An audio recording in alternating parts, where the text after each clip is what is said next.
We are now going to go over a situation where we're going to learn how to organize qualitative data. Remember, qualitative data is data that is listed into different categories. We're going to set up a frequency distribution, a relative frequency distribution, and finally, the graphic representation of the information. Well, first of all, let's go through the definition. A frequency distribution lists each category of data and the number of occurrences for each category of data. Let's go through an example to illustrate this. A survey was conducted in which participants were asked to disclose their favorite night to order takeout for dinner. And here we have the table with their results. Well, first we're going to deal with the frequency distribution. So really what you're going to do is you set up your columns and you go to the days of the week, Sunday through Saturday, and that gives you that particular information. You should really go through a tally. So you have an extra column where you write down, since it says Thursday, you put a mark by Thursday, Wednesday, whatever. And I have already gone through this particular information for you. And Sunday appeared 3 times, Monday twice, Tuesday 5 times, Wednesday 6, Thursday twice. Friday, the most popular day, was 14, and Saturday was 8. And that's basically the frequency distribution after the tally, which you see in your textbook. Well, now we want to have a relative frequency distribution. And a relative frequency distribution, the formula says we take the frequency of each category divided by the sum of all frequencies.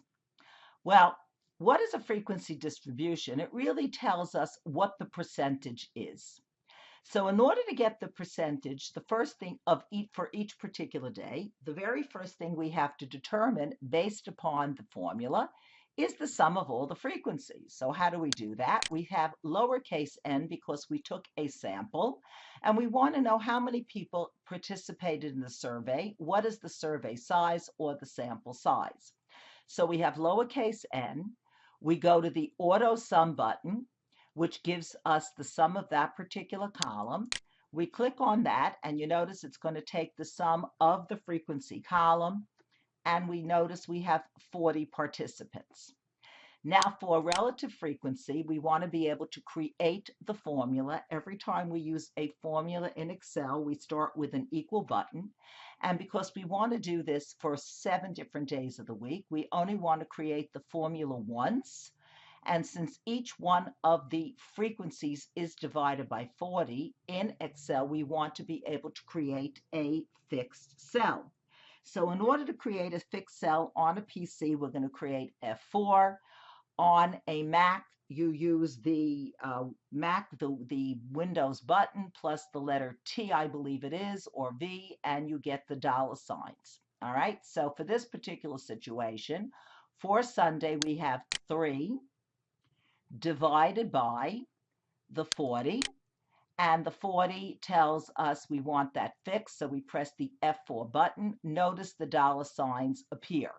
Since the dollar signs appear, we go through it, and because I have a new version, Windows 8, all of the columns will appear at once. If you do not have that, you go to the lower right-hand corner, you see the plus, you copy it down, and all the numbers appear right away. So that gives you that particular information.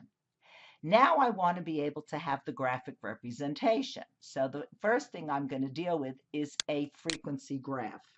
And let's put that information down. So for a frequency graph, what I'm going to do is I'm going to click on the columns for days and frequency.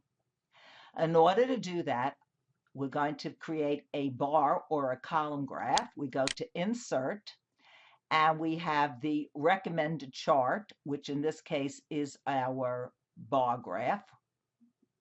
And we're going to go ahead and we're going to see the bars.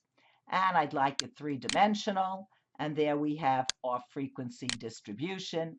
And you notice you have the frequencies, you have the days of the week, and there we have the graphic representation for that particular information. Now let's say I wanted a relative frequency, and I'm just going to shorten this a little bit so we have room for another graphic representation. And here I want to be able to create a relative frequency graph.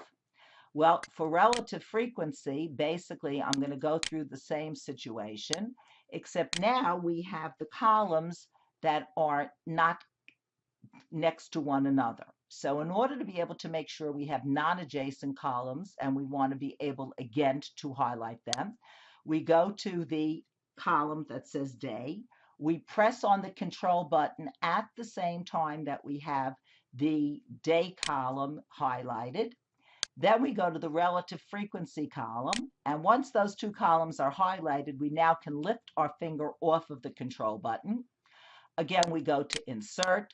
We want our bar graph, three-dimensional. Of course, one is superimposed on the other. I'm going to see if I can get this in the screen. And again, I'm going to shorten it a little bit. And there we have the relative frequency distribution. And you notice the only thing different is that the numbers, instead of going from 0 to 14, goes from 0 to 35 hundredths based upon the relative frequency distribution. In both of these, we notice from the chart that Friday seems to be the most popular day for takeout.